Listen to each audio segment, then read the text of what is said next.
Sa isang liblib na barangay sa Maynila, may isang batang lalaki. Kilala siyang matapang, ngunit palabirong binata. Lumaki siya sa hirap kasama ang kanyang ina na si Aling Lita, isang tindera sa palengke.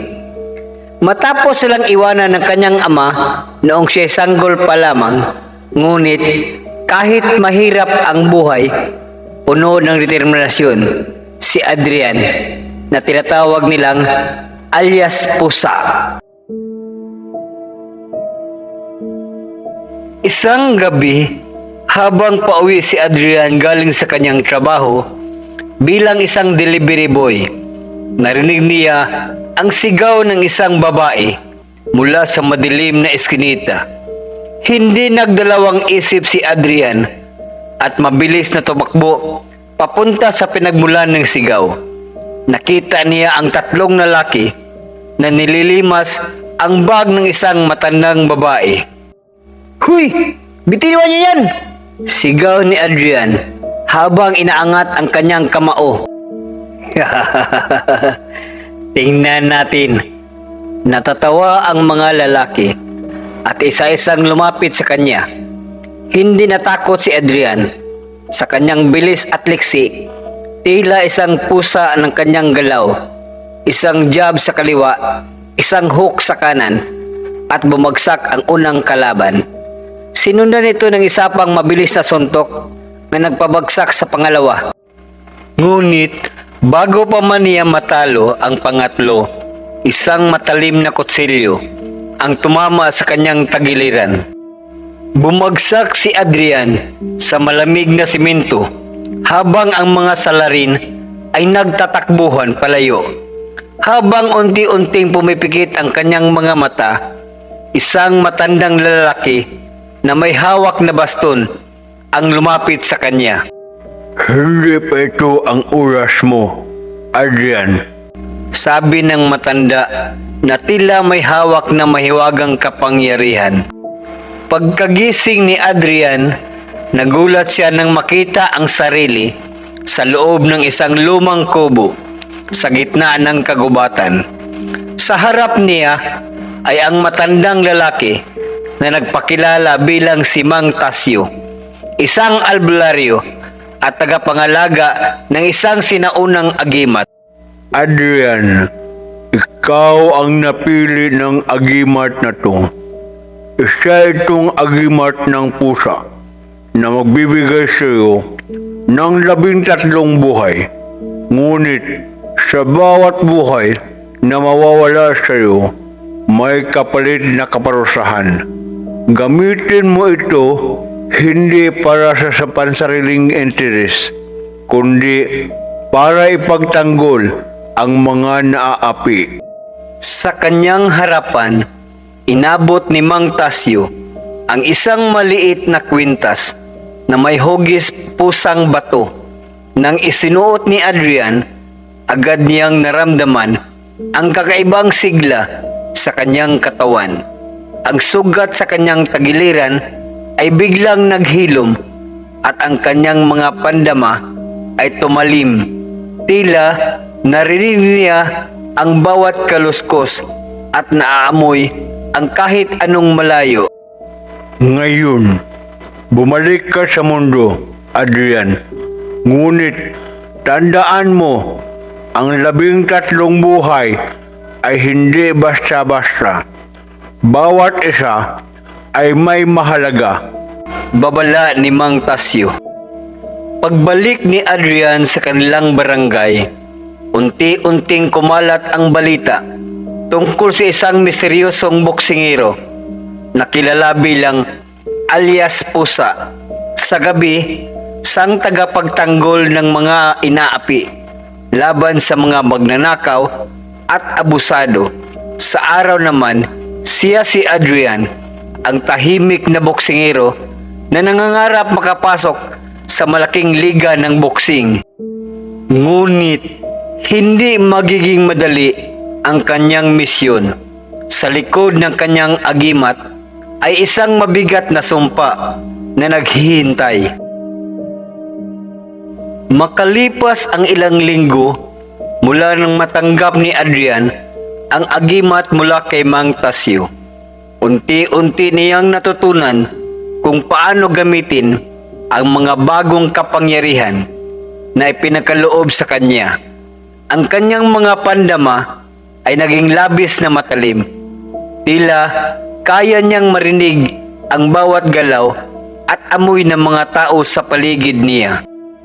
Pati ang kanyang katawan ay naging mabilis at matibay, parang pusa na kayang magtago sa dilim at umatake ng mabilis at walang babalang galaw. Isang gabi, habang naglalakad si Adrian pauwi, narinig niyang may nag-uusap ng mga tao sa isang madilim na kanto. Paglapit niya, nakita niya may 3 kalalakihan na nag-uusap at nagsasabing may plano silang magnakaw ng malaking halaga ng pera mula sa isang lokal na negosyante sa barangay. Ang plano natin, bukas na gabi, mag-aabang tayo ng negosyanteng yun. Malaki ang pirang hawak niya at walang nakabantay sa kanya sa gabi. Sabi ng isa sa kanila habang hinihimas ang kanyang kutsilyo. Alam ni Adrian na hindi pwedeng pabayaan ito. Mabilis siyang nagtago sa dilim, nakinig at nag-obserba. Iniisip kung paano niya mapigilan ang mga magnanakaw nang hindi nila malalaman na siya ang humaharang. Gamit ang kanyang mga kasanayan sa boxing at ang mga kapangyarihan mula sa agimat ng pusa, nagplano siya ng diskarte. Habang ang mga magnanakaw ay nagsisimulang magtulungan para sa ikatuparan ang kanilang masamang layunin, lumabas si Adrian mula sa kanyang taguan. Mabilis siyang dumaan sa gilid ng kalsada. Tanging ang anino lamang ang nakikita, parang isang pusa na hindi matutukoy kung saan nagmula. Ano yan? Tanong ng isa sa mga magnanakaw. Ngunit bago pa sila makapaghanda, isang mabilis sa suntok mula kay Adrian ang tumama sa tiyan ng unang lalaki na nagdulot ng pagkahulog nito. Hindi na nakapag-react ang iba dahil mabilis ding tinamaan ni Adrian ang pangalawa. Bago pa sila makapag-angat ng armas, isang mabilis na sipa sa kanilang mga tuhod ang nagpabagsak sa kanila sa kalsada. Hindi ko kayo hahayaan na magpatuloy ng ganito. Sabi ni Adrian habang binabantayan ang mga kalaban na nakahandusay sa lupa. Tumakbo sila palayo, iniiwasang makipaglaban pa kay Adrian. Habang iniisip ni Adrian kung paano siya nakakatulong sa barangay na ito, naramdaman niya may kakaibang presensya sa paligid. Nang lingunin niya, nakita niyang muli si Mang Tasyo na nagmamasid mula sa malayo. Magaling ka, Adrian. Sabi ni Mang Tasyo. Pero tandaan mo, ang bawat buhay na ipinagkaloob sa iyo ay may katumbas na sakripisyo. Kailangan mong magpatawad sa mga kalaban mo at hindi mo magagamit ang agimat ito para sa iyong sariling kapakinabangan. Kung gagamitin mo ito ng hindi tama, may kapalit na malupit na pagkalugi. Nag-iisip si Adrian, naguguluhan sa mga sinasabing yun ni Mang Tasyo. Alam niya, ang agimat na ito ay may malalim na kahulugan at hindi basta-basta ipinagkaloob. Ngunit alam niya may mga pagkakataon na kailangan niyang gumamit ng kapangyarihan upang protektahan ang mga inosente. Sa kabila ng lahat ng mga pagsubok, isang bagay ang sigurado sa kanyang puso. Ang pagiging alias pusa ay hindi lamang tungkol sa lakas ng katawan, kundi sa tibay ng kalooban at sa pagiging handang magsakripisyo para sa kabutihan ng nakakarami.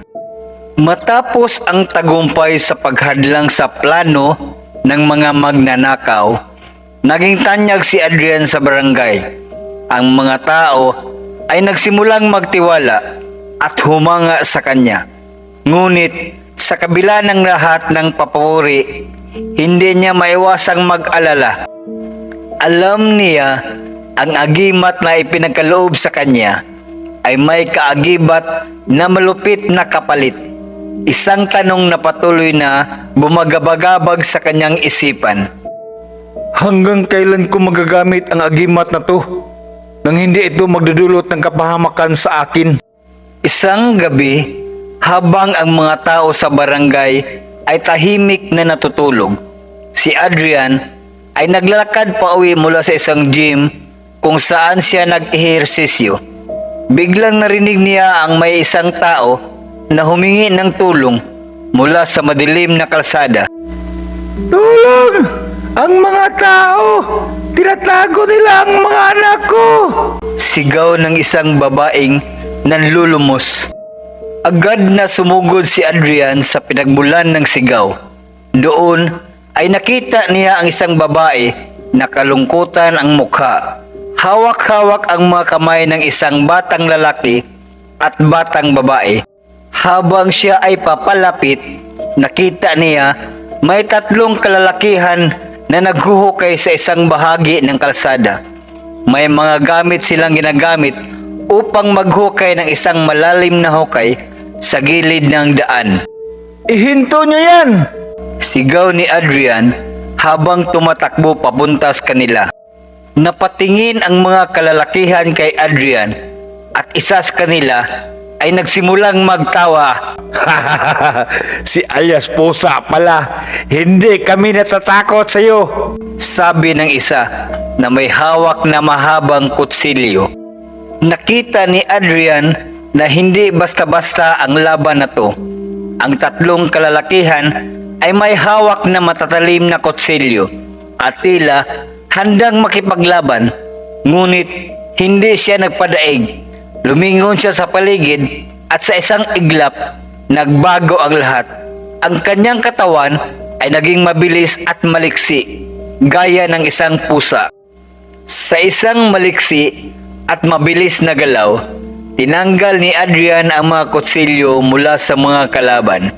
Isa-isa niyang pinagsunod-sunod ang mga suntok na nagpatumba sa kanila. Ngunit bago pa siya makalapit sa huling kalaban, isang matalim na pakiramdam ang tumama sa kanyang likuran. May isang kalaban na kaabang sa kanya mula sa dilim.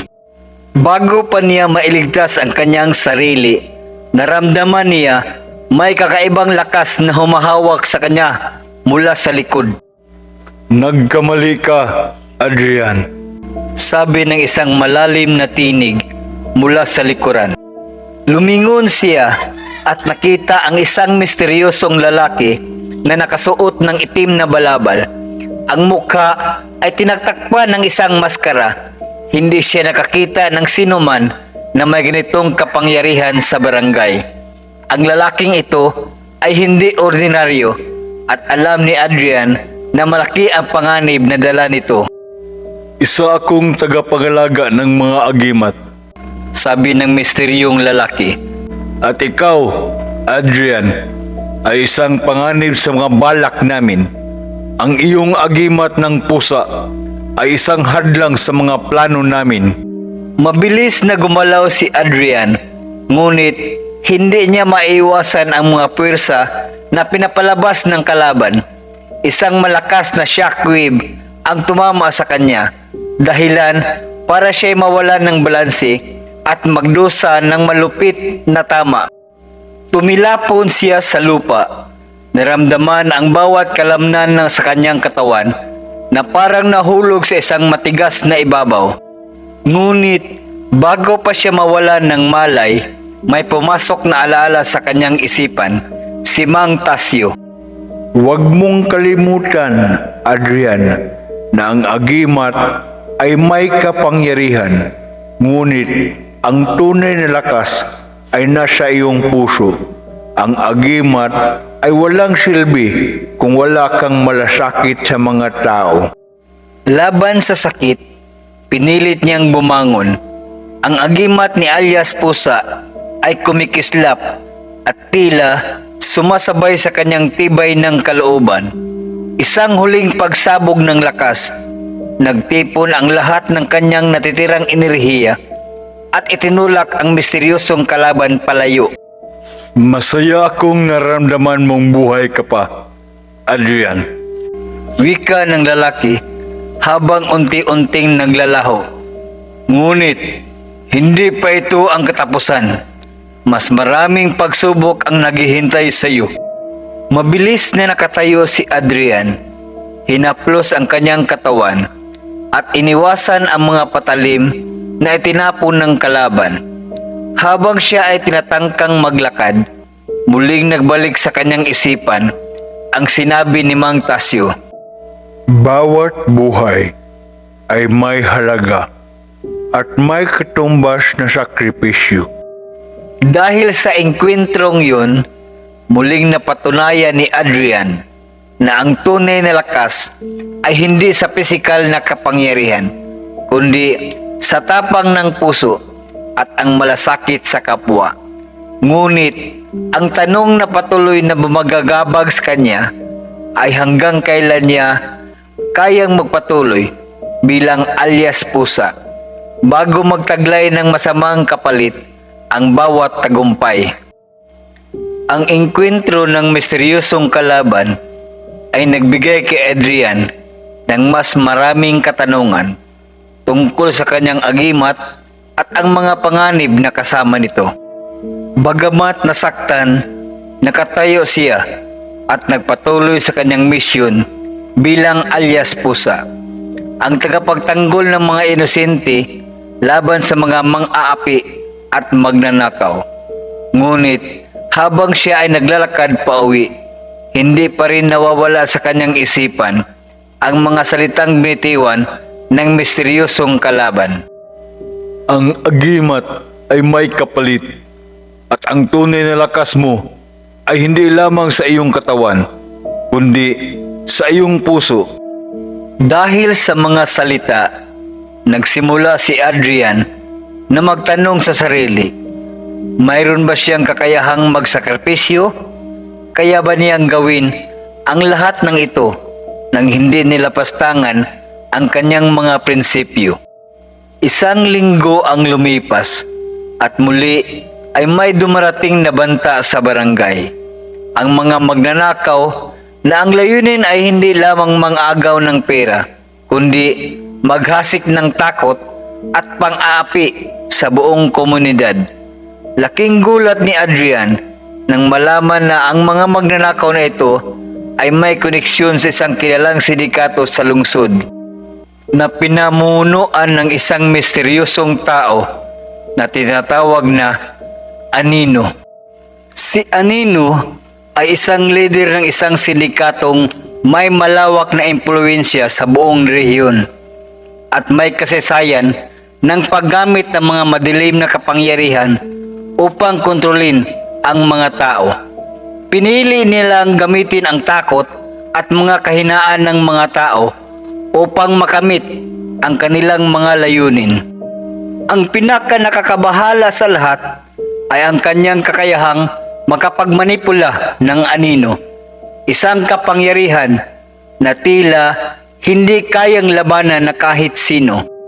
Dahil dito, nagdesisyon si Adrian na hindi magdalawang isip sumugod at harapin ang mga kalaban. Gamit ang agimat ni alias Pusa, pinataas ni Adrian ang kanyang mga pandama at sa bawat hakbang sa kanyang tinatahak, alam niya, naramdaman siya ng mga kalaban. Naglakbay siya patungo sa isang abandonadong warehouse sa labas ng barangay, kung saan napag-alaman niyang magkakaroon ng isang malaking meeting ang mga membro ng sindikato. Pagdating ni Adrian sa warehouse, agad niyang naramdaman ang malamig na hangin at ang kakaibang enerhiya na nagmumula sa dilim. Dumaan siya sa gilid, tanging ang mga mata lamang niya ang kumikislap sa dilim. Ang mga kalaban ay naroroon.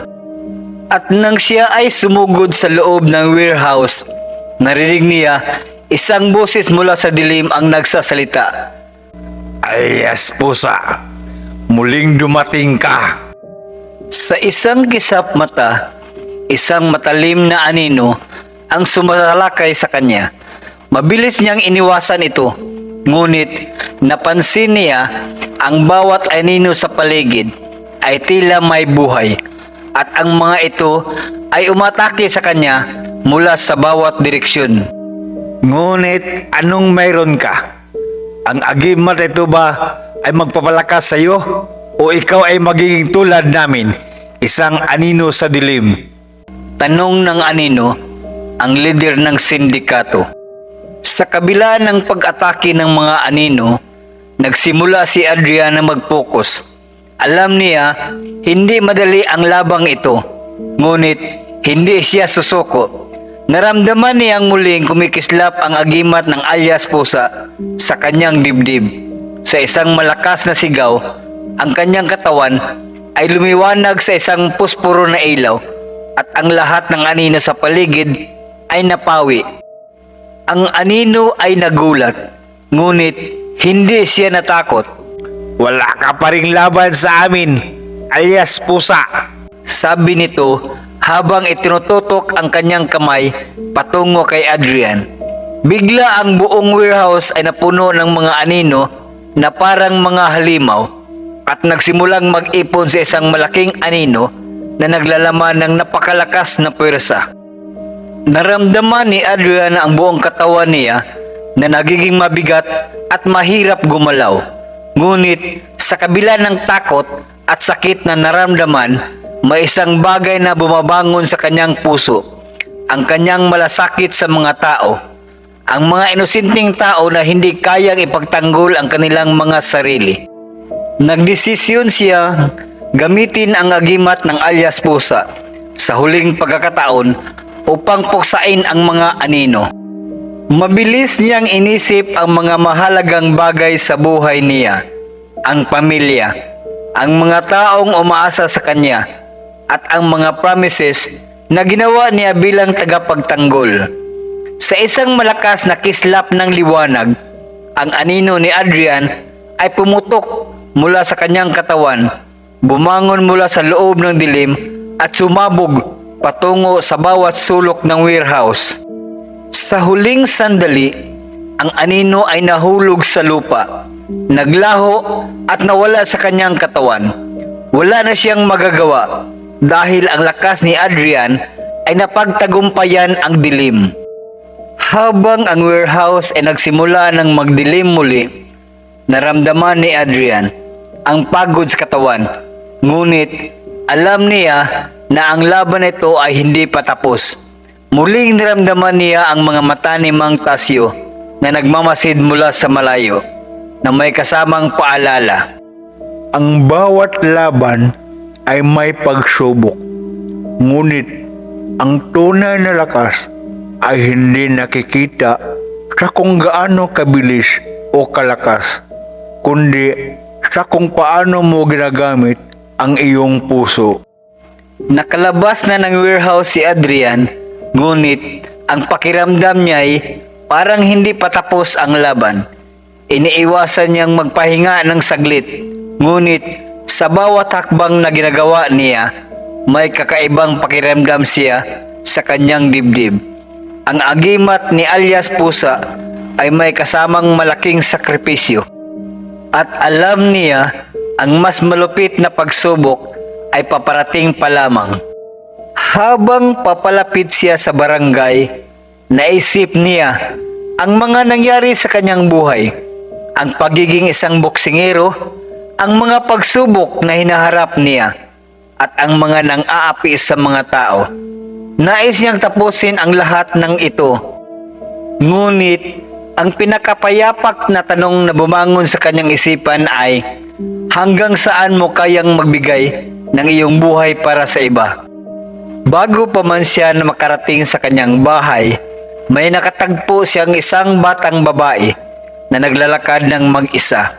Ang pangalan ng batang babae ay Lyra, at siya ay iniiwasan ng mga kabataan sa kanilang barangay dahil siya ay laging mag-iisa. Ngunit may kakaibang aura siya.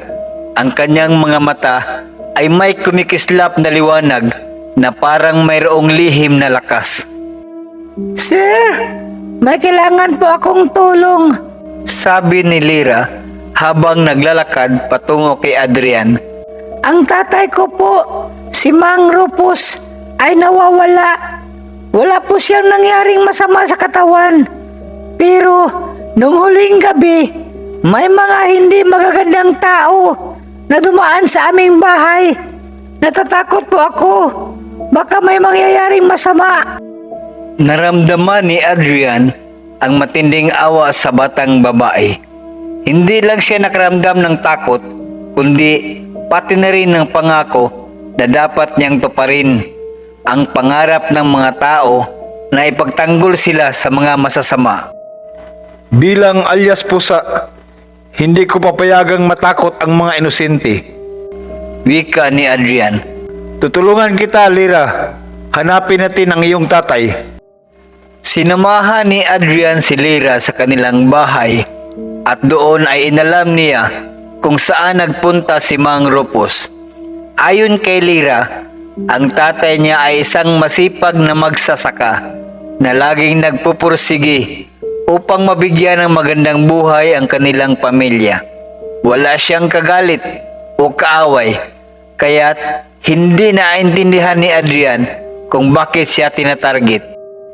Habang nagsusuri si Adrian sa paligid, naramdaman niya na mayroong isang hindi kaaya-ayang presensya.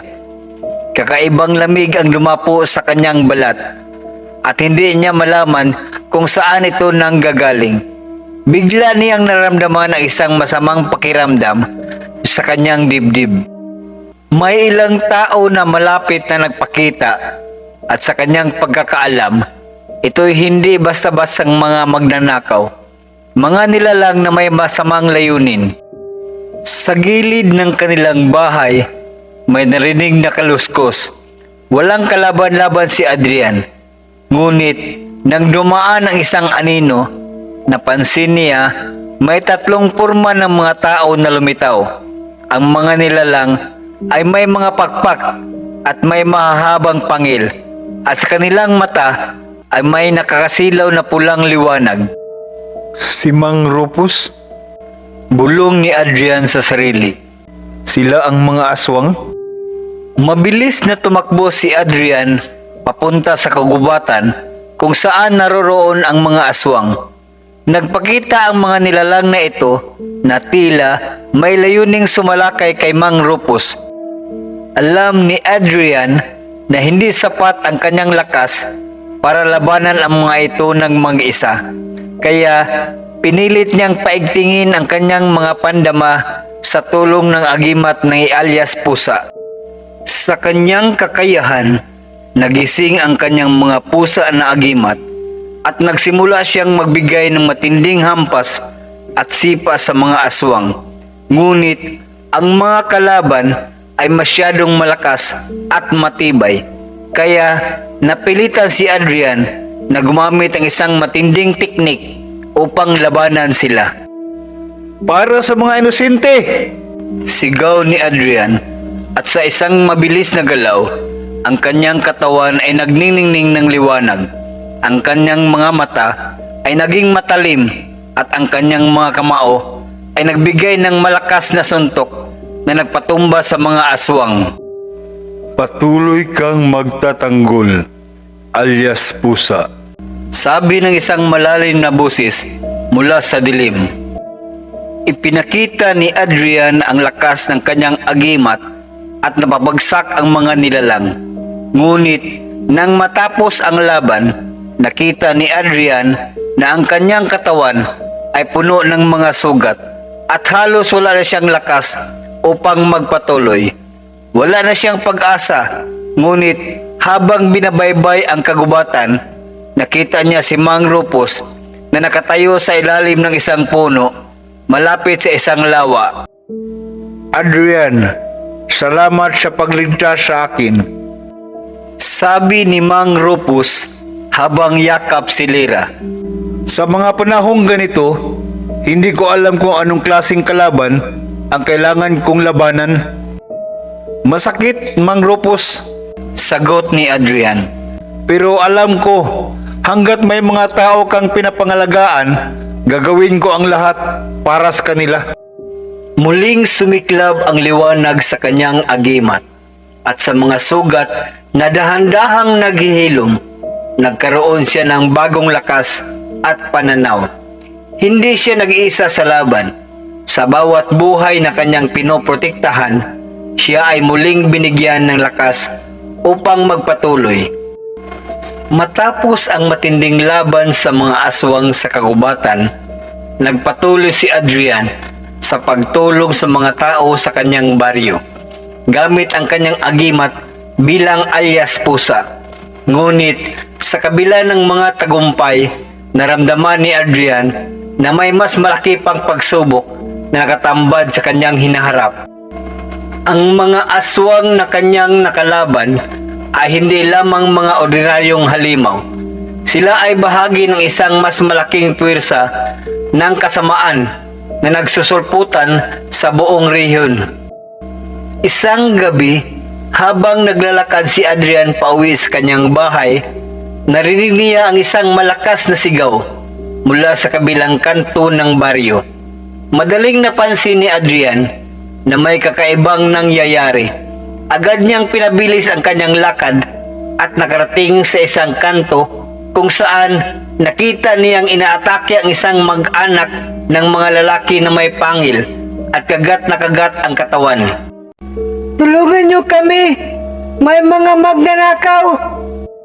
Sigaw ng isang babae na takot habang yakap ang kanyang mga anak. Hindi na nagdalawang isip si Adrian. Ang mga kalalakihan nag-atake ay ang mga magnanakaw na pinamumunuan ng isang malupit na leader na kilala sa pangalang Anino, isang matandang kasabwat ng mga aswang. Ang mga magnanakaw na ito ay gumagamit ng mga kakaibang puwersa upang maghasik ng takot at mag-ambag sa kanilang kasamaan. Habang ang mga magnanakaw ay nagsasalita ng hindi may paliwanag ng mga wika at tila hindi natitinag ng mga palo at suntok, nagsimula ng magbago ang takbo ng sitwasyon. Mabilis na tinanggal ni Adrian ang kanyang pangitaas na damit, inilabas ang kanyang agimat at nagsimula ng isang makapangyarihang labanan. Alias pusa! Sigaw ni Adrian habang itinaas ang kanyang mga kamao. Sa bawat suntok at sipa, naramdaman niya ang kanyang mga sugat ay nagsimulang maghilom. Ang agimat na nakalagay sa kanyang liig ay nagbigay ng enerhiya sa bawat galaw ng kanyang katawan. Ang mga magnanakaw ay tila hindi kayang labanan ang lakas ni Adrian. Isa-isa silang bumagsak sa lupa. Ang ilan ay nagsimulang maglaho, habang ang iba ay napahulog sa madilim na kagubatan. Ngunit hindi siya titigil hanggat hindi natatapos ang laban. Ngunit sa gitna ng labanan, ang leader ng mga magnanakaw, si Anino, ay lumitaw mula sa dilim. Isang mataas na nilalang, ang katawan ay halos gawa sa mga anino at maiitim na usok. Hindi mo kami kayang tapusin, alias muta. Sabi ni Anino habang humahakbang papalapit kay Adrian. Kahit natatakot, hindi umatras si Adrian. Hindi ako muta! Hindi ko kayo papayagan na magpatuloy! Sagot ni Adrian, ang kanyang mga mata ay kumikislap ng liwanag mula sa agimat. Mabilis na nagtagpo ang kanilang mga kamao. Ang lakas ng bawat hampas ay gumugulo sa hangin at ang mga anino ni Anino ay nagiging mas matindi habang si Adrian ay patuloy na lumalaban. Sa kabila ng lahat ng ito, isang malupit na pagsubok ang dumating sa kanya. Ang bawat suntok ni Anino ay parang nagpapalakas ng kanyang katawan. Ngunit sa bawat pag-atake ni Adrian, nakaramdam siya ng higit pang lakas at tapang mula sa agimat. Isang malupit na sipa ang tinanggap ni Anino at sa isang huling pagkilos, Pinulso ni Adrian ang kanyang pinakamalakas na suntok sa tiyan ng kalaban. Biglang nangliyab ang katawan ni Anino at naglaho sa dilim na parang nagpakawala ng isang malupit na sigaw.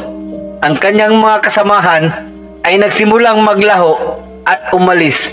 Nagtakbuhan palayo sa lugar. Bago matapos ang laban, ang katawan ni Adrian ay nanghina sa kabila ng kanyang tagumpay.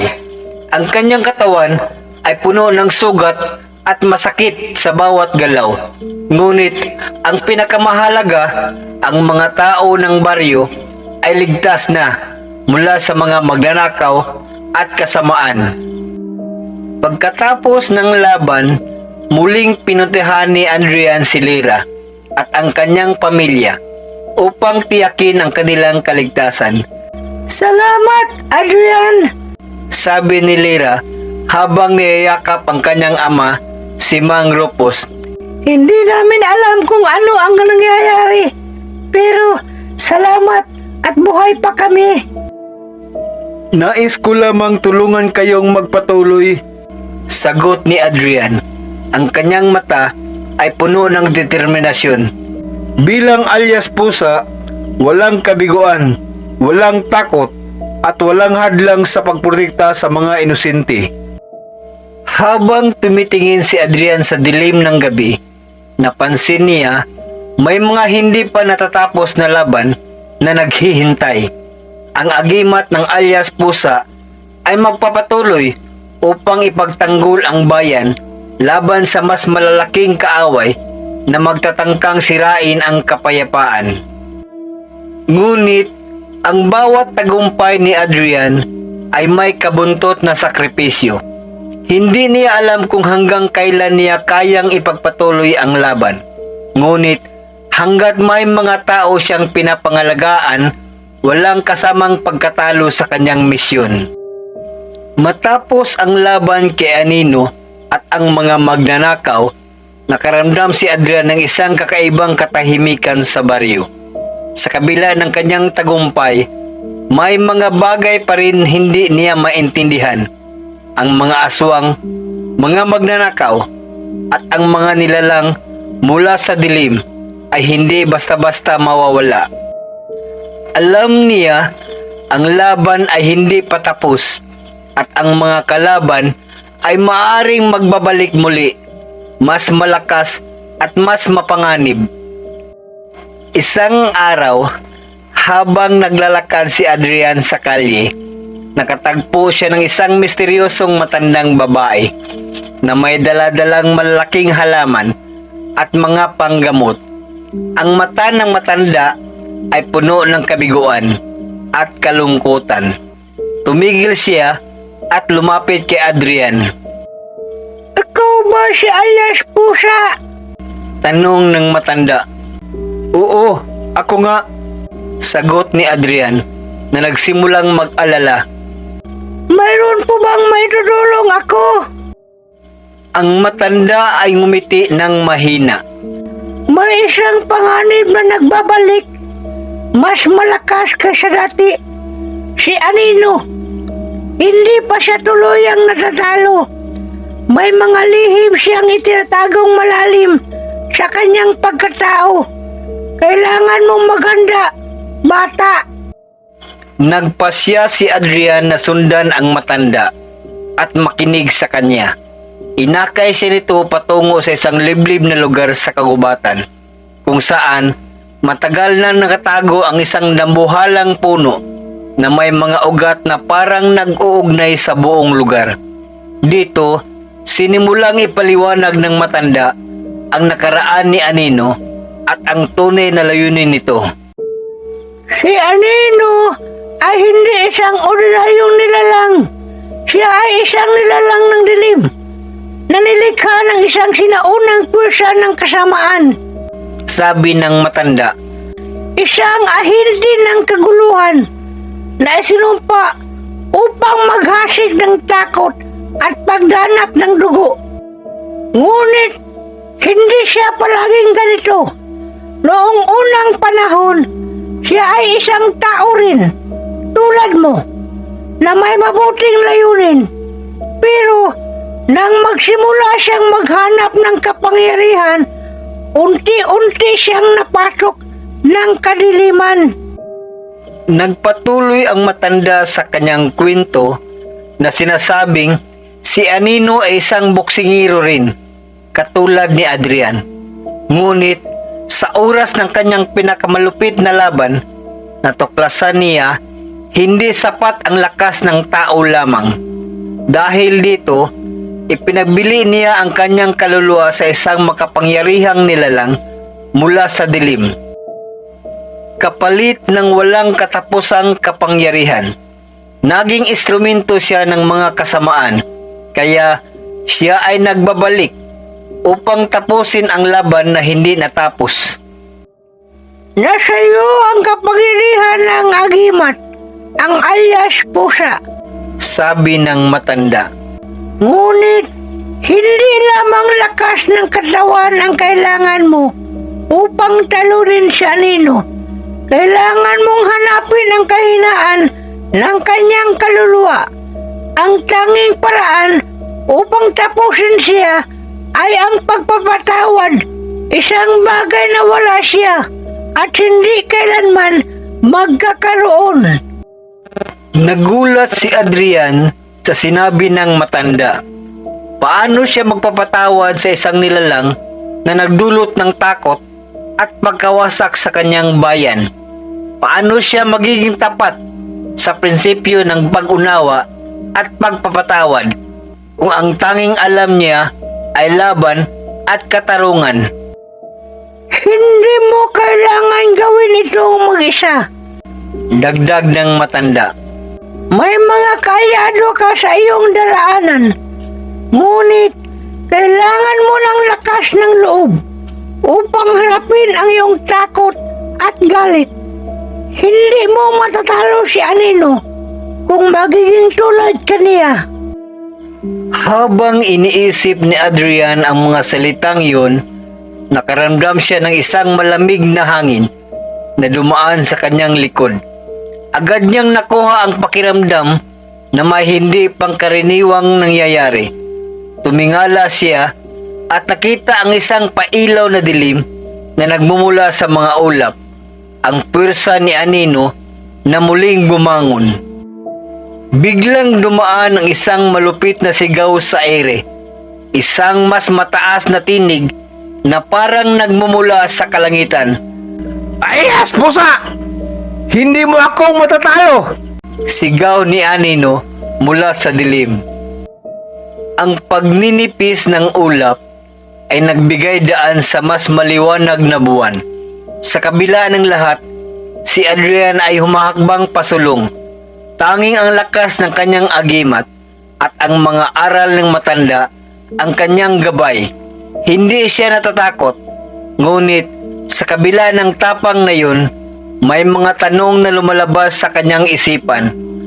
Paano mo malalaman kung anong laban ang dapat mong ipaglaban? Ipinaglalaban ko ang katarungan at ang kabutihan ng aking bayan. Bulong ni Adrian sa sarili. Ngunit, mahigit pang dapat akong matutunan. Hindi ako pwedeng maging tulad ni Anino. Sa pagtanggap sa mga pagdududa at lakas loob, handa na siyang muling magtanggol at harapin si Anino. Hindi lamang sa lakas, kundi sa kabutihang puso. Ang laban ay hindi na lamang laban ng katawan, kundi laban ng pananampalataya at moralidad. Ang matanda ay nagsalita ulit. Bukas, ang tunay na laban ay magaganap. Huwag mong kalimutan, alias pusa. Ang tunay na agimat ay nasa loob ng iyong puso. Habang ang buong baryo ay natatakot at nagmamasid mula sa kanilang mga bahay, si Adrian ay nagsimulang maghanda para sa huling laban na tiyak magpapabago sa kanyang buhay. Alam niya, hindi madali hinaharapin niyang pagsubok. Matapos makipag-ugnayan kay Aling Rosa, ang matandang manggagamot, natutunan niya na si Anino ay may isang malupit na kahinaan, ang kanyang kaluluwa na nakatago sa isang anino sa mahirap tuklasin. Ang tanging paraan upang talunin siya ay ang paghanap at pagsira sa anino ng kanyang kaluluwa. Isang bagay na hindi kayang gawin ng kahit sino maliban sa isang tao na may kakaibang lakas ng loob at matinding pananampalataya. Anino? Hindi mo matatakasan ang lahat ng ilaw. Sabi ni Aling Rosa ng gabing yun. Ang dilim mo ay mawawala kapag natutunan mong tanggapin ang liwanag. Habang tinatanaw ni Adrian ang madilim na kagubatan, naramdaman niya ang lahat ng kanyang lakas ay nagsimula nang mawala. Pakiramdam niya ay nahulog siya sa isang madilim na kaharian ng takot. Isang lugar na tinatahak ng kanyang mga kalaban sa bawat hakbang. Ngunit hindi siya natakot. Pinitibay siya ng agimat ni alias Pusa na binigyan siya ng tapang na humarap sa pinakamabagsik na kaaway. Si Anino na ngayon matinding galit at paghiganti ang naging motibasyon ay muling nagpakita sa gitna ng madilim na kagubatan. Ang mga mata nito ay kumikislap ng malupit na liwanag at ang katawan ng nilalang ay tila naglalaman ng lahat ng mga anino mula sa buong mundo. Sa bawat hakbang niya, parang lumidilim ang paligid at ang bawat hinga ng hangin ay puno ng puot. Adrian, alias Pusa, Sabi ni Anino. pinipilit mong puksain ang aking kaharian, ngunit hindi mo kaya. Ang dilim ay mas malakas kaysa iyong agimat. Ngunit hindi natakot si Adrian. Sa bawat minuto ng takot, nahanap niya ang lakas sa loob. Ang kanyang agimat ay kumikislap, nagsilbing gabay sa kanya sa kabila ng dilim. Ang bawat suntok at bawat hakbang ay puno ng pagmamahal sa kanyang bayan at sa mga taong umaasa sa kanya. Mula sa dilim, biglang sumabog ang isang dambuhalang alon ng enerhiya na galing kay Anino.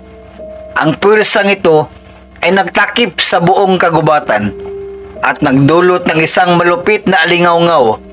Ngunit hindi natakot si Adrian. Hinugot niya ang buong lakas ng kanyang katawan at gamit ang agimat na pinaipasa sa kanya, tinangka niyang labanan ang puwersa ni Anino. Anino! Sigaw ni Adrian. Ang kanyang tinig ay puno ng tapang. Hindi ko hahayaan na madumihan mo ang buong mundo. Ikaw ay may kahinaan, at ang kahinaan mo ay ang iyong galit at magnanasa. Nagtagumpay si Adrian na maabot ang anino ni Anino at sa isang malupit na suntok ng liwanag, nagalusan ito. Nagsimulang magdilim ang katawan ni Anino at ang kanyang malupit na anyo ay nagsimulang magbago. Ang lahat ng galit at puot na bumabalot sa kanya ay unti-unting nawawala. Nakita mo na, Anino? Ang iyong lakas ay hindi makakatalo sa pag-ibig, pagkakaisa at magkatao. Sabi ni Adrian habang tinitigan ang nalalapit na pagkatalo ng kanyang kaaway. Sa kabila ng mga pagsubok at pagdurusa, si Adrian ay muling nagtagumpay.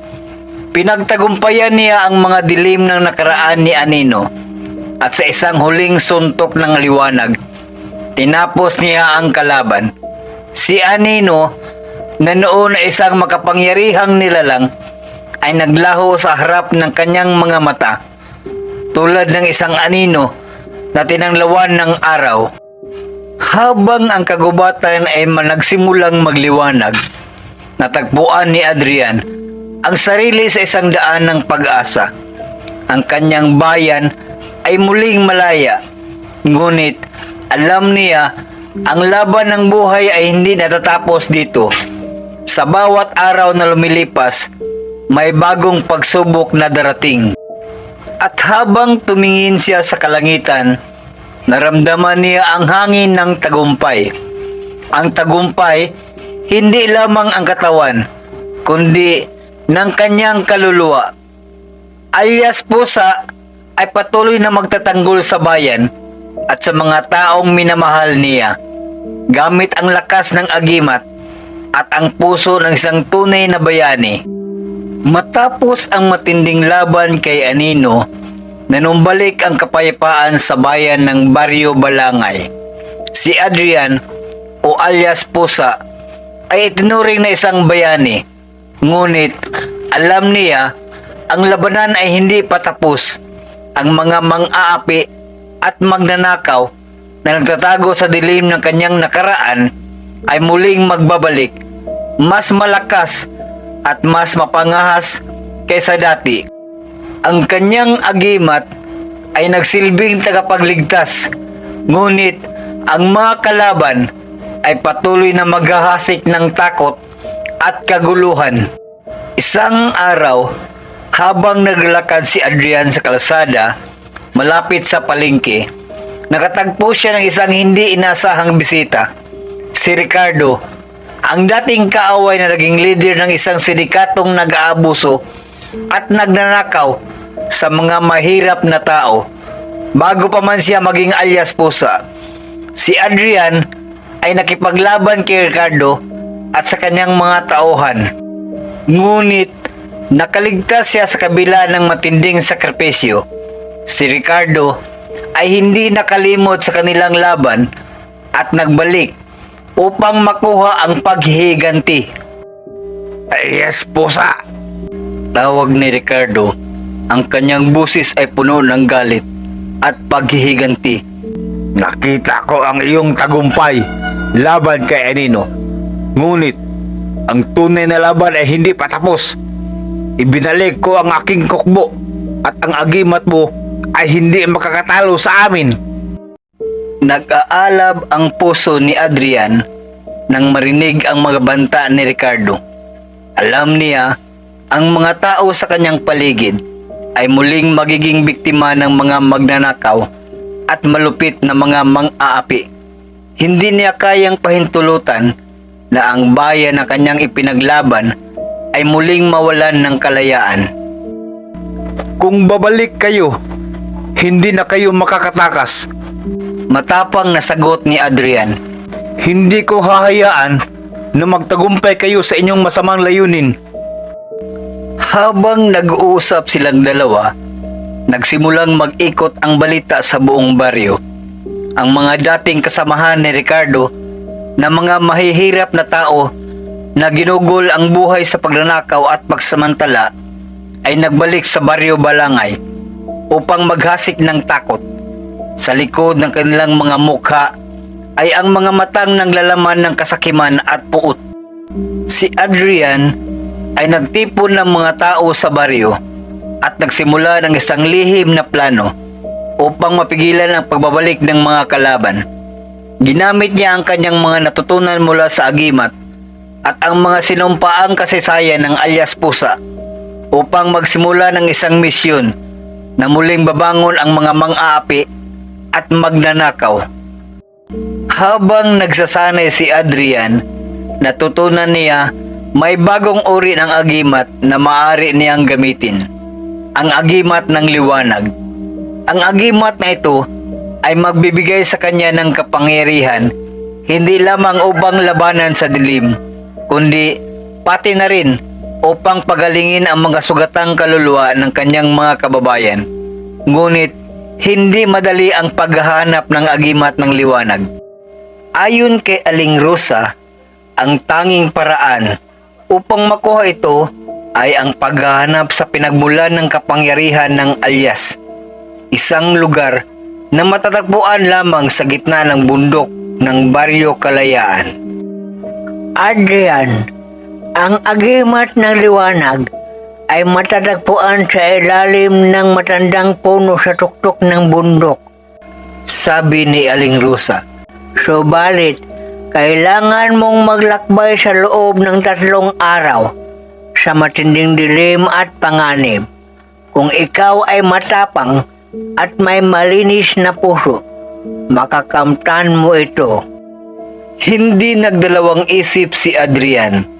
Agad niyang pinagpaalam sa mga kababayan ang kanyang misyon at umalis patungo sa bundok. Sa bawat hakbang, naramdaman niya ang matinding presensya ng mga kalaban. Hindi siya nakaligtas sa mga emboscada ng mga magnanakaw. Ngunit ang agimat ni alias Pusa ay nagsilbing gabay sa kanya. Sa ikatlong araw ng kanyang paglalakbay, narating niya ang tuktok ng bundok kung saan natagpuan ang matandang puno na nagsisilbing pinagmula ng agimat ng liwanag. Ang puno ay naglalaman ng maliwanag na enerhiya na parang araw na kumikislap sa buong paligid. Nangawakan niya ang puno, isang malakas na tunog ang umalingaw-ngaw at ang agimat ng liwanag ay dumaloy sa kanyang katawan. Binigyan siya ng lakas at kakayahang makapaggaling at magbigay liwanag sa pinakamadilim na sulok ng mundo. Bumalik si Adrian sa Baryo Balangay, handa nang harapin ang kanyang mga kaaway. Alam niya, hindi pa tapos ang laban. Ngunit, ngayon ay mayroon siyang bagong lakas, hindi lamang sa pisikal na laban, kundi pati na rin sa kanyang kakayahang magbigay liwanag sa dilim ng bayan. Dumating na ang pinakamatinding laban ng kanyang buhay. Pagkatapos ng 3 araw ng paglalakbay sa bundok, nakuha niya ang agimat ng liwanag, ang huling piraso ng kanyang kapangyarihan. Pinipilit niyang gawing tamang gamit ang bagong natamo niyang lakas. Ngunit alam niya, hindi pa tapos ang laban. Ang mga mang-aapi at magnanakaw na nadulot ng kalungkutan sa kanyang bayan ay muling magbabalik. At ang pinakamalupit nilang leader, si Ricardo, ay nagbabalak ng isang huling atake. Muling nagtipon ang mga tao ng Baryo Balangay at sa kanilang mga mata ay makikita ang takot at pag-aalala. Alam nilang malapit na ang huling digmaan at ang mga mang-aapi at magnanakaw na pinamunuan ni Ricardo ay muling magbabalik upang sagupin ang buong bayan. Ngunit sa kabila ng takot na yun, ang bayan ay nagtangkang magkaisa at magtulungan upang ipagtanggol ang kanilang mga sarili. Si Adrian, na muling naging alias Pusa, ay nanatiling matatag at handang sumabak sa laban upang mailigtas ang kanyang mga kababayan. Matapos ang ilang linggong paghahanda, dumating na ang mga kalaban.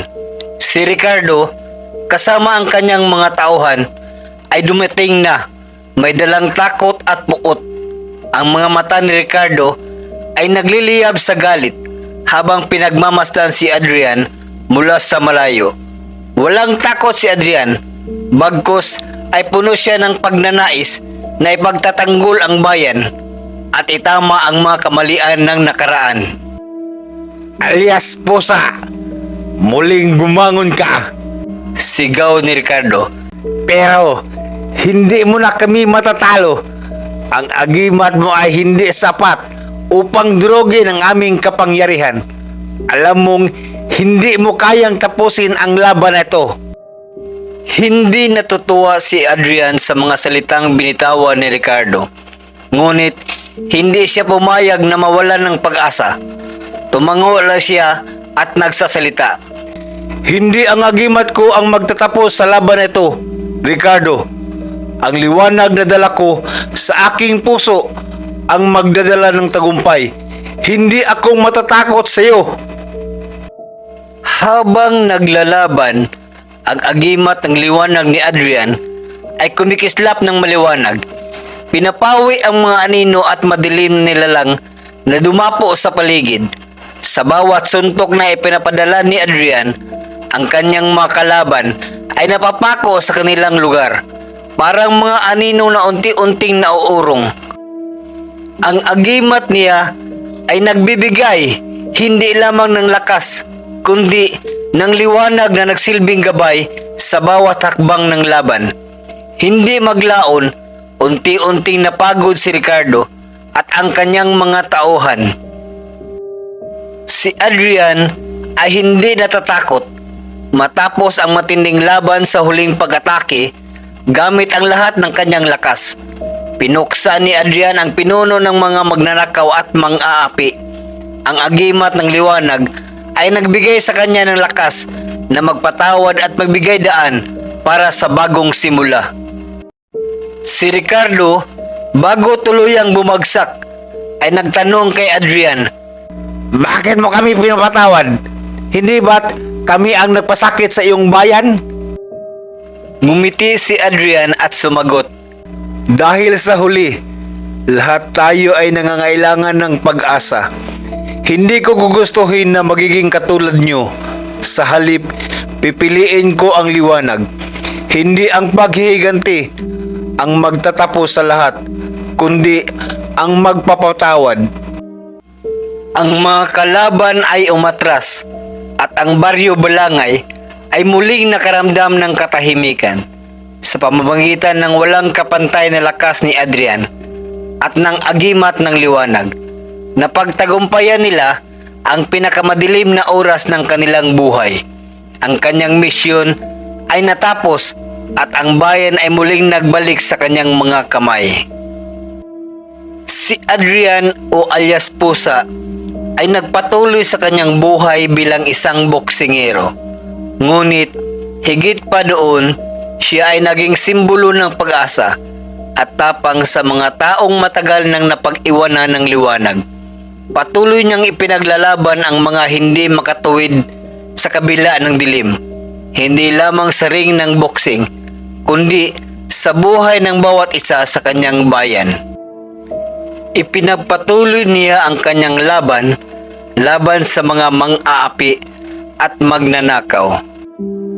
At sa kabila ng kanyang tagumpay, si Adrian ay patuloy na natututo at ang tunay na agimat ay hindi makikita sa mga bagay na matuntun, kundi sa mga desisyon ng ating puso.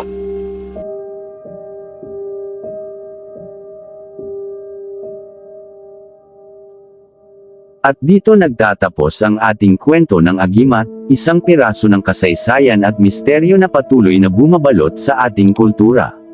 Marahil, sa bawat agimat na nakatagong kwento, may mga natutunan tayong hindi lang tungkol sa ating nakaraan, kundi pati na rin ang mga kahulugan ng lakas, tapang, at pananampalataya sa mga bagay na hindi natin nakikita. Pero tandaan, hindi sa lahat ng pagkakataon ay may agimat na kailangan. Minsan, ang pinakamalakas na agimat na mayroon tayo ay ang ating sarili, ang ating tapang, pag-unawa, at tiwala sa ating kakayahan. Kaya't hindi ba't mas maganda kung maging agimat tayo sa ating sariling buhay, upang magbigay ng inspirasyon sa iba? Kung ikaw ay nahumaling sa mga kwento ng agimat, o kaya'y naghahanap pa ng iba pang mga misteryo ng ating kultura, huwag kalimutang mag-subscribe, i-like, at i-share ang video na ito. Maraming salamat sa pagtangkilik, at muling magkita tayo sa susunod na kwento na tiyak ay magbibigay sa inyo ng mga bagong kaalaman at kabiganian. Hanggang sa muli, mga kaagimat.